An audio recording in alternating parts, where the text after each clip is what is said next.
Halo teman-teman, masih melanjutkan bahasan kita mengenai Donghua Shaolin. Jika kemarin kita sudah membahas kisah Tang San dalam upayanya meramu obat untuk kakek Dugu, serta berkultivasi hingga mencapai level 37, di kesempatan kali ini kita akan bercerita mengenai Tang San yang akan kembali ke Akademi Sri Lanka setelah setengah tahun pergi. Namun sebelum mulai, saya masih belum bosan untuk mengingatkan spoiler warning bagi kalian yang belum dan ingin menonton Donghuanya secara langsung, karena konten kali ini pasti akan mengandung banyak spoiler. Baiklah, tanpa berlama-lama lagi, mari kita mulai.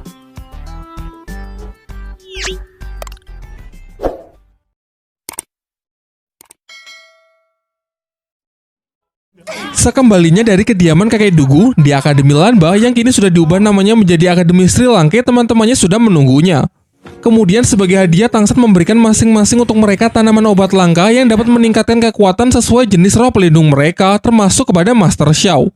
Untuk Su Ying, Tang San memberikan sebuah tanaman bunga spesial yang bernama bunga bulu perindu. Sangat cocok untuknya karena Tang San menyadari hubungan spesialnya dengan Dai Mubai. Lalu ia mulai menceritakan sebuah legenda mengenai bunga tersebut. Dahulu kala ada seorang pemuda yang sangat menyukai berbagai macam bunga. Pemuda ini memiliki sebuah kebun bunga yang senantiasa ia jaga dan ia rawat sepenuh hati. Dari sekedar menyiraminya hingga bahkan sampai menyenandungkan nyanyian untuk bunga-bunganya tersebut setiap malam sembari menikmati indahnya rembulan. Kebersamaannya dengan bunga-bunga membuat hidupnya merasa sangat bahagia, dan sebaliknya ia akan teramat sedih ketika ada bunga yang layu. Rasa cintanya ini menggerakkan hati dari sang Dewi Bunga yang tinggal di kerajaan langit. Sampai suatu ketika secara diam-diam beliau turun ke bumi untuk menemui si pemuda pencinta bunga lalu menikahinya.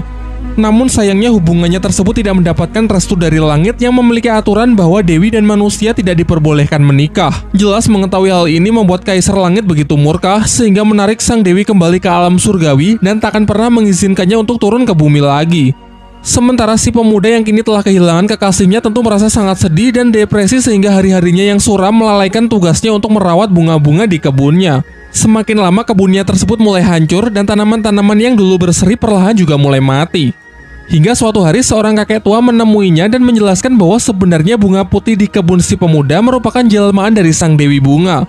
Sehingga jika bunga sampai mati maka jiwa dari sang dewi juga akan lenyap.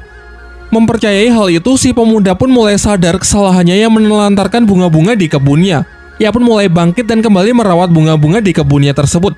Sampai akhir hayatnya ia meninggal tepat di samping bunga putih yang dipercaya sebagai jelmaan dari sang Dewi Bunga.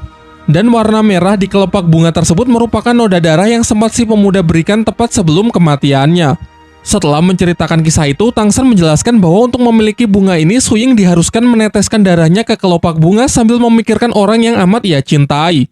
Namun hal ini juga belum tentu berhasil karena si bunga memiliki kekuatan untuk memilih sendiri siapa yang akan menjadi pemiliknya. Dan jika ada orang yang mencabutnya secara paksa, maka seluruh khasiat dari bunga itu akan menghilang.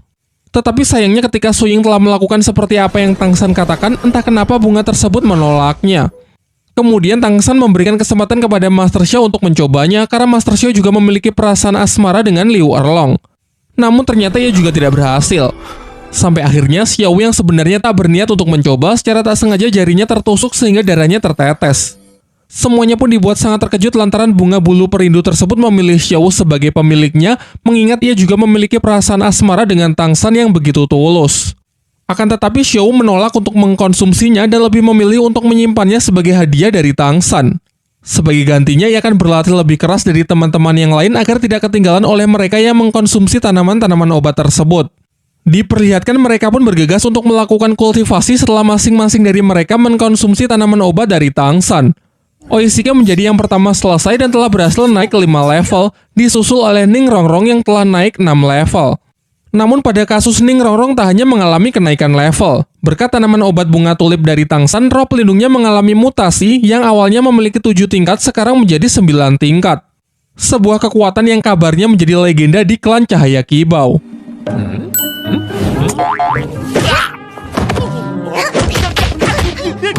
Di tengah kegembiraan mereka, tiba-tiba mata iblis ungu milik Tang San lepas kendali, kekuatan penglihatannya meningkat pesat.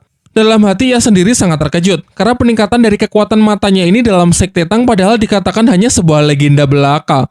Selanjutnya Su Ying juga telah selesai dengan kultivasinya. Ia merasa kalau kini ia telah naik sebesar 7 level. Begitu pula dengan Mang Hojun. Ia merasa bahwa api Phoenix miliknya kini jauh lebih murni. Dan yang terlihat paling heboh adalah peningkatan kekuatan dari Dai Mubai. Berkat tanaman bunga krisan dari Tangsan, ia sekarang menembus batasan dari level 40 dan benar-benar siap untuk segera mengupgrade cincin rohnya. Sementara itu, Master Xiao juga dibuat sangat terkejut dengan khasiat dari tanaman Tangsan yang ia konsumsi. Seperti yang telah dijelaskan bahwa kekuatan roh pelindung Master Xiao mengalami mutasi yang membatasinya mentok berada di level 30. Namun sekarang batasan tersebut telah berhasil ia tembus sehingga ia punya harapan untuk meningkatkan levelnya lebih tinggi. Namun ia menjelaskan bahwa di usianya yang sekarang akan menjadi berat baginya untuk mengejar ketertinggalannya. Oleh karena itu ia tak berharap banyak dan menegaskan bahwa harapan terbesarnya kini berada pada murid-muridnya saja. Ketika hari sudah mulai gelap, para murid Sri Langke bergegas untuk kembali ke asrama. Tetapi di tengah jalan, Tangsan merasakan ada sesuatu yang mencurigakan.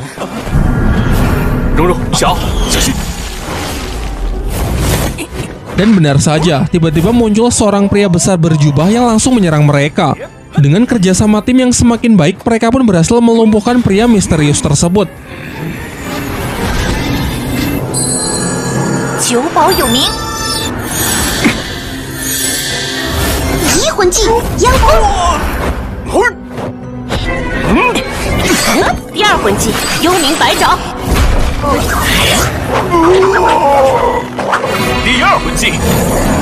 Namun ketika si pria sudah terdesak, akhirnya terungkap bahwa ia adalah Guru Zhou yang memang sengaja mengetes kemampuan para murid-muridnya.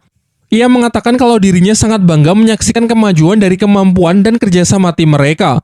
Tak lama setelah itu kemudian datang juga Flander dan Master Xiao yang ternyata menjadikan pertarungan tadi sebagai taruhan.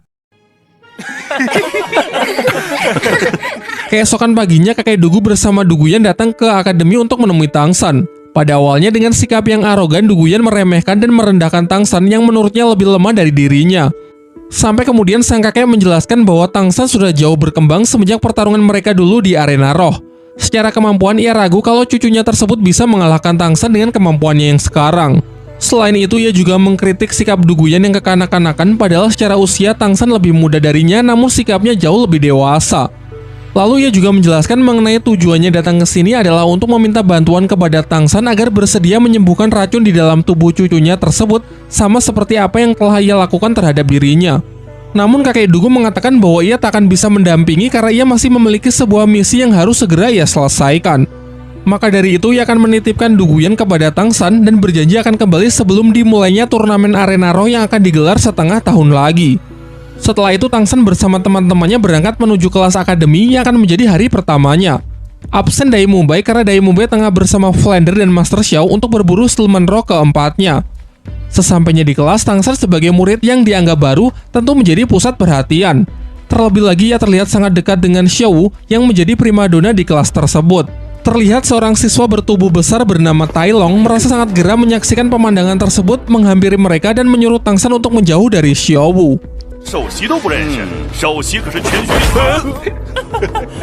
Tai Long lalu menantang Tangsan untuk bertarung 1 lawan 1.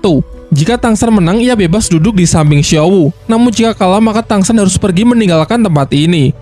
Tantangan tersebut pun Tangsan terima. Tai Long kemudian menunjukkan kekuatan roh pelindungnya, yaitu King Kong Raja Hutan dengan level yang setara dengan Tangsan.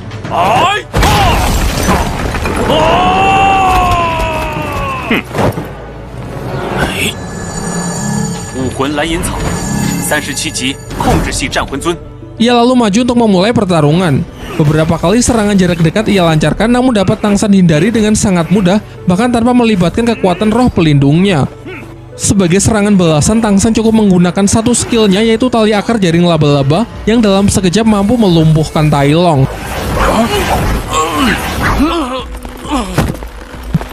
Tepat setelah itu, seorang guru datang dan langsung menyalahkan Tangsan karena menindas teman sekelasnya di hari pertama. Tetapi dengan jantan, Tai Long mengakui kesalahannya dan mengatakan kalau ialah yang telah memulai terlebih dahulu. Setelah kelas berakhir, ternyata Tai Long masih belum terima dengan hasil pertandingan tadi pagi.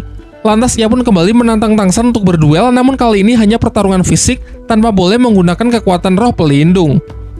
Tangsan pun sepakat dan mengikuti Tai Long yang menentukan lokasi pertarungan mereka agar tidak ada orang yang ikut campur. Tentu kali ini ia merasa jauh lebih percaya diri karena dilihat dari tampilan fisiknya yang berotot, jelas bisa dengan mudah mengalahkan Tangsan yang kurus kecil. Namun lagi-lagi dugaannya tersebut salah besar. Dengan piawai, Tang San dapat mengatasi serangan dari Tai Long yang nampak hanya mengandalkan otot besarnya saja.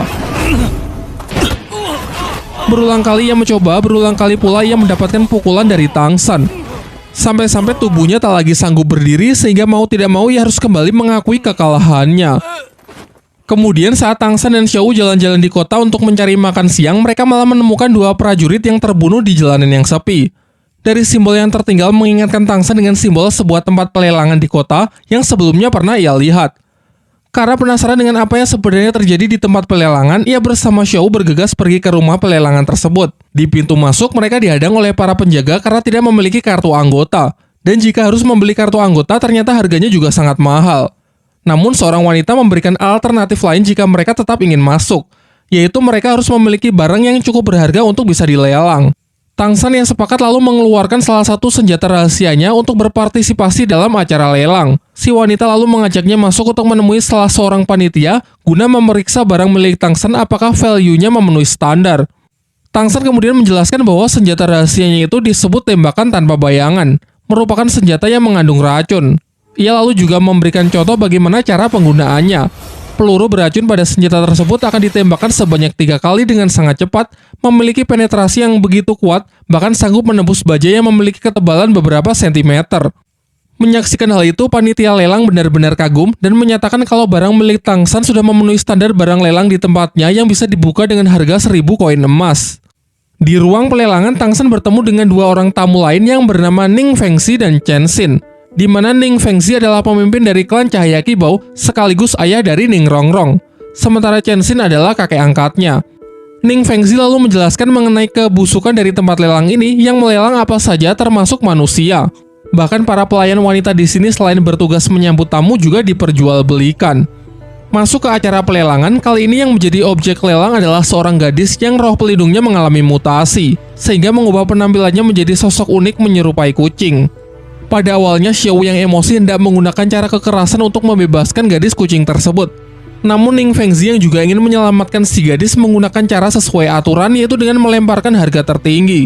Pihaknya sempat bersaing dengan tamu lain yang merupakan salah satu anggota bangsawan kerajaan Tiando yang pernah menyulitkan orang-orang Sri Lanka di Akademi Tiando. Tetapi pada akhirnya Ning Fengxi berhasil menang setelah memberikan harga yang terbilang tidak masuk akal. Selanjutnya tibalah senjata rahasia milik Tang San yang menjadi objek barang lelang. Ning Fengxi yang merasa tertarik dengan kehebatan senjata tersebut memutuskan untuk mengambilnya dengan harga yang juga sangat mahal. Tentu saja karena klan Cahaya Kibau masuk dalam kategori 3 klan terkaya di dunia Daoluo. Sampai-sampai tak enak sendiri karena barangnya dihargai begitu mahal, Tang San memberikannya bonus yaitu sebuah busur kecil yang juga merupakan salah satu senjata rahasia ciptaannya. Sementara itu, ayah Tai Long yang mendengar kabar kalau putranya dihajar habis-habisan oleh siswa lain merasa tak terima dan berniat datang ke akademi untuk membuat perhitungan. Terlihat wajah Tai Long yang merasa malu dengan sikap ayahnya sendiri yang masih menganggapnya sebagai anak kecil. Singkat cerita, setelah acara pelelangan berakhir, Tang San dan Xiao kembali ke akademi. Namun di depan gerbang, Tai Long bersama sang ayah telah menunggunya. Ayah Tai Long lalu mengatakan kalau ia tak terima putranya dipukuli oleh Tang San sehingga ia ingin memberinya pelajaran. Ayah Tai Long dengan cepat langsung melancarkan serangannya yang begitu kuat padahal masih belum mengeluarkan kekuatan roh pelindungnya. Teknik yang sebelumnya Tang San gunakan untuk melumpuhkan Tai Long nampaknya sama sekali tidak berguna di hadapan ayahnya.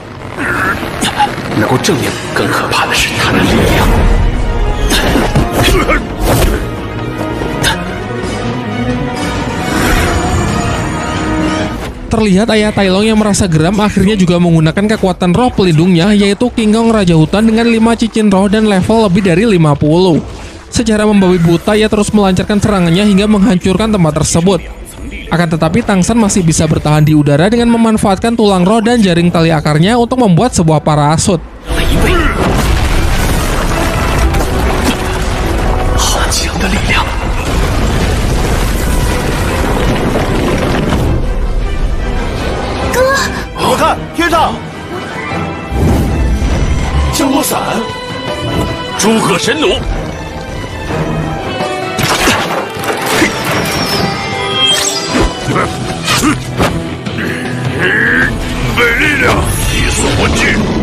Sampai ketika ayah Tai Long berniat mengeluarkan skill ultimate-nya, Tang San dalam sekejap mendekatinya dari belakang lalu menyerangnya dengan racun tulang rohnya. Kini ayah Tai Long yang sudah meremehkan Tang San di awal harus tunduk karena efek racun tersebut dengan segera menyebar dan melumpuhkan sistem syarafnya. Sementara Tai Long yang menyaksikan kekalahan ayahnya sangat emosi dan memaksa masuk ke dalam pertarungan untuk menyerang Tang San. Namun Tang San menyarankan agar Tai Long berhenti karena jika ia tak segera menarik racun di dalam tubuh ayahnya tersebut, maka ia khawatir kalau ayah Tai Long tak akan bisa ia selamatkan. Pada akhirnya perseteruan itu pun berakhir setelah Tang San menyerap kembali racunnya dan memperingatkan mereka berdua agar jangan pernah mengganggunya lagi. Scene kemudian beralih memperlihatkan Ning Rongrong yang berkunjung ke rumahnya, yaitu sekte klan Cahaya Kibau, mengingat kerajaan Tiandu dan sektenya secara geografis cukup berdekatan. Selain Ning Fengzi yang merupakan ayahnya dan Chen Xin sebagai kakek angkatnya, kita diperlihatkan karakter baru yang juga merupakan kakek angkatnya bernama Gurong. Diceritakan kalau Chen Xin dan Gurong ini adalah Master Roh bergelar Doluo level 95 yang menjadi rival abadi, baik dari segi kekuatan roh maupun dalam memperebutkan kasih sayang dari cucu angkatnya tersebut. Kemudian Ning Rongrong menceritakan bahwa kini ia sudah berada di level 37 karena selama di Akademi Sri Lanka ia sudah berlatih keras hingga berhasil naik 10 level hanya dalam waktu 1 tahun. Ia juga menceritakan mengenai tanaman obat bunga tulip yang ia dapat dari teman sekelasnya bernama Tang San yang berperan besar dalam kemajuannya karena setelah mengkonsumsi bunga tersebut levelnya bisa naik secara signifikan. Selain itu, kini roh pelindungnya juga telah mengalami mutasi dari yang awalnya pagoda 7 tingkat menjadi 9 tingkat. Hal ini membuat Ning Fengzi benar-benar terkejut karena pagoda 9 tingkat selama ini hanya menjadi kekuatan legenda bagi sektenya. Berkat pencapaian putrinya yang begitu luar biasa, Ning Fengzi lalu menghadiahkan senjata rahasia yang ia dapat dari tempat pelelangan sebelumnya. Namun Ning Rongrong yang merasa tidak familiar dengan senjata tersebut bertanya bagaimana ayahnya bisa mendapatkan senjata rahasia ciptaan dari Tang San, teman sekelasnya. Ia lalu menunjukkan senjata yang sama dan mengatakan kalau ia juga punya beberapa koleksi yang lain yang jauh lebih hebat. Untuk membuktikan betapa hebatnya senjata rahasia buatan Tang San, Ning Rongrong mengajak mereka keluar untuk mempraktekannya. Kakek Chen Xin lalu maju untuk menjadi sukarelawan. Dengan statusnya sebagai Master Roh bergelar Doluo, ia meyakinkan cucunya kalau dirinya tidak akan apa-apa. Senjata rahasia pertama adalah busur tanpa suara. Meski dapat ditangkis dengan pedang roh miliknya, kakek Chen Xin bisa merasakan kalau tembakan dari senjata tersebut benar-benar kuat. 力道好强，我们在斗魂场上先飞刀。还没完，我身如剑。 Sambil mencoba mendekat, Ning Rongrong menjelaskan bahwa senjata ini pernah ia gunakan untuk mengalahkan lawan yang berada di level 40. Menunggu kesempatan kakek angkatnya lengah, Ning Rongrong kembali melancarkan serangannya dan hasilnya Master Roh sekelas Chen Xin sekalipun cukup kewalahan mengatasinya. Suasana sempat tegang kala Chen Xin terkena racun dari salah satu senjata rahasia tersebut. Beruntung berkat jam terbangnya yang tinggi, ia sanggup memuntahkan racun sebelum menyebar ke seluruh tubuhnya. Namun ia tak sedikit pun menyalahkan Ning Rongrong, melainkan justru bangga dengan perkembangannya yang begitu pesat. Selain itu, Fengzi mulai tertarik dengan pemuda yang bernama Tang San, pencipta dari senjata-senjata yang luar biasa untuk ia rekrut masuk ke dalam sektenya. Scene kemudian beralih memperlihatkan Tang San yang tengah beristirahat. Pertarungannya melawan ayah Tai Long kemarin ternyata cukup membuatnya terluka. Tentu saja karena bagaimanapun juga ia melawan orang yang memiliki 10 level lebih tinggi darinya. Di hari keduanya masuk di akademi, Tang San menjadi pusat perhatian anak-anak lain karena kehebatannya mengalahkan ayah Tai Long kemarin. Tetapi saat akan menuju kelas, seorang siswa tiba-tiba datang menghampirinya dan mengabarkan bahwa kakek Tai Long yang merupakan ketua sekte Tai datang ke akademi untuk mencari orang yang telah menghajar putra dan cucunya.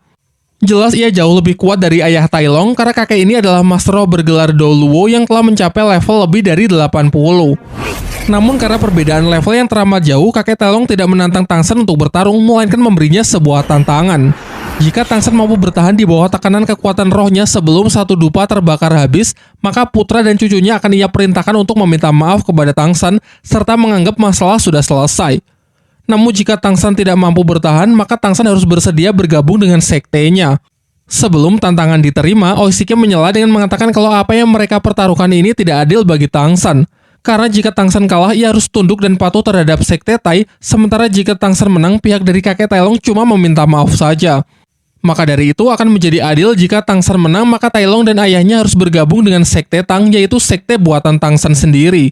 Setelah kedua belah pihak sepakat, tantangan pun dimulai. Tekanan yang diciptakan kakek Tai Long berbeda dengan apa yang pernah ia terima dari salah seorang guru senior di Akademi Tiandu. Tang San mengibaratkan kalau tekanan yang dulu pernah ia terima seperti aliran sungai yang perlahan semakin kuat, sementara tekanan dari kakek Tai Long lebih seperti ombak yang menghantam dengan keras. 小三的对手怎么会是他？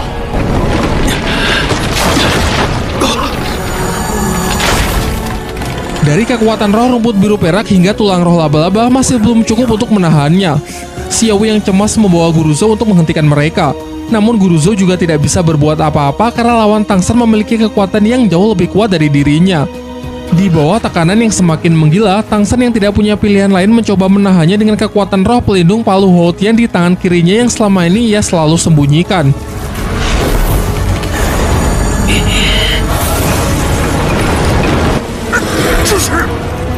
Untung saja tak lama setelah itu datanglah Ning Rongrong bersama ayah dan kakek angkatnya yang membantu Tang San dengan skill pendukungnya.